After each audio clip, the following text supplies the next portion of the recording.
शादरा के भाजपा उम्मीदवार संजय गोयल ने कहा, शादरा में बनेगी ट्रिपल इंजन सरकार। शादरा विधानसभा क्षेत्र से भाजपा उम्मीदवार संजय गोयल ने अपने चुनाव कार्यालय पर प्रेस वार्ता की। इस मौके पर शादरा जिला प्रभारी अनिल गुप्ता, जिला अध्यक्ष दीपक गावा, झिलमिल वार्ड के निगम पार्षद पंकज लूथरा, दिलशाद गार्डन वार्ड की निगम पार्षद प्रीति समेत कई भाजपा कार्यकर्ता उपस्थित रहे। प्रेस को संबोधित करते हुए संजय गोयल ने कहा कि अगर शादरा में भाजपा की विधायक चुनी जाती है तो यहाँ ट्रिपल इंजन की सरकार की तरह विकास कार्य होंगे। उन्होंने कहा कि सांसद भाजपा के हैं, निगम पार्षद भाजपा के हैं और अब विधायक भी भाजपा के होंगे तो इलाके की समस्याओं का समाधान जल्द ही किया जाएगा। ट्रिपल इंजन की सरकार की बात करी है, किस तरीके से आप लोग ट्रिपल इंजन सरकार बनाने का दावा कर रहे हैं और किस तरीके से क्षेत्र की जनता को उससे फायदा हो सकता है? देखिए, ट्रिपल इंजन इसलिए कहा मैंने क्योंकि शादरा विधानसभा में विधायक बीजेपी के होंगे मेरे रूप में और साथ में हमारे तीनों निगम पार्षद हैं वो भी भाजपा के हैं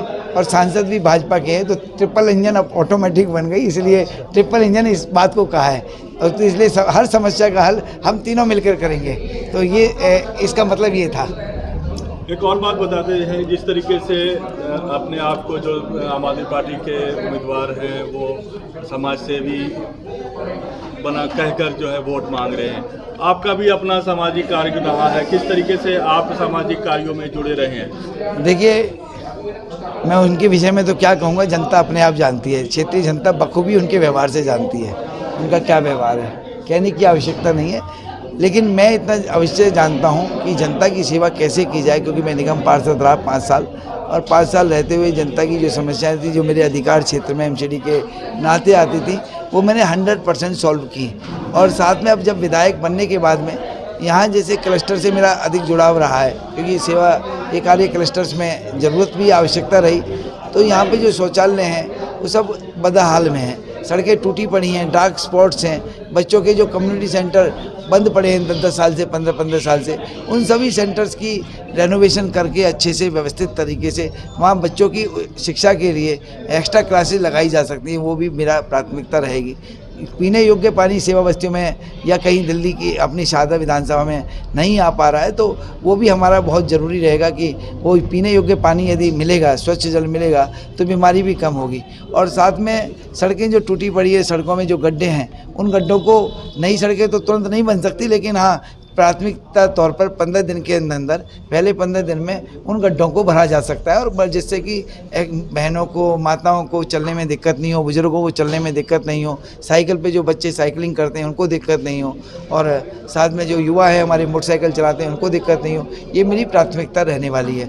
और तीसरा, जो विद्यालय हैं, इन विद्यालयों में शिक्षा व्यवस्था इतनी लचर हो गई है कि उस व्यवस्था को सही करना है, जो गवर्नमेंट के नॉर्म्स हैं उसके अकॉर्डिंग टीचर्स की उपलब्धता कराना भी एक प्राथमिकता रहेगी। क्योंकि यहाँ के जो बच्चे हैं, मैंने देखने में आया कि दिल्ली में और शादरा विधानसभा में प्राथमिकता उस पर विशेष रूप से कहें तो दिल्ली यूनिवर्सिटी में मात्र 2% से कम बच्चे कॉलेजों में एडमिशन मिल पाता है दिल्ली सरकार के विद्यालयों के पढ़े हुए बच्चों को। तो दिल्ली सरकार की शिक्षा व्यवस्था भी लचर है।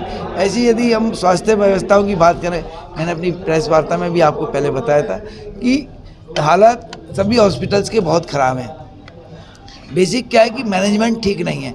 मैनेजमेंट ठीक नहीं होगा तो क्या होगा, जिस तरह से एक फैक्ट्री को देखने वाला ऑनर देखे ही ना तो वहाँ घाटे में चले जाता है, ऐसे ही दिल्ली सरकार ने, ये केजरीवाल ने पिछले 10 साल चुनाव लड़ने की लालच में हर राज्य में चुनाव लड़ना दिल्ली को बहुत पीछे छोड़ दिया और जनता ने भी समझ लिया ये कुछ नहीं कर सकता।